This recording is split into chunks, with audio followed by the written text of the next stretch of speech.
Hi friends, నమస్తే. ఈరోజు చేయబోతుంది మిల్లి మేకల కర్రీ.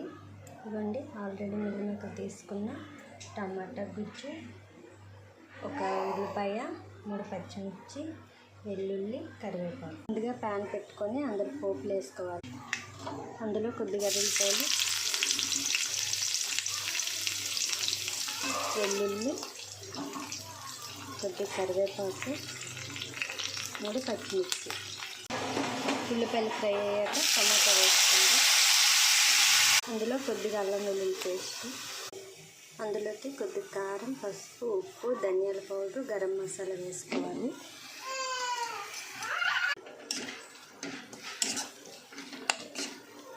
ఇప్పుడు అందులో కొద్దిగా వాటర్ వేసుకోండి. ఇవ్వండి, టమాటీలు వచ్చిన తర్వాత కొద్దిగా దగ్గర అయిన తర్వాత అప్పుడు మిల్లి మేకలు నానబెట్టేసుకోండి.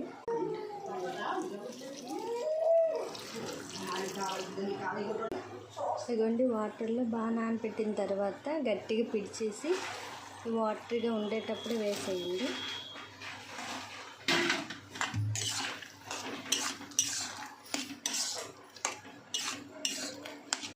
మూత పెట్టేసి సిమ్లోనే ఉడికించండి, బాగా ఉడుకుద్ది.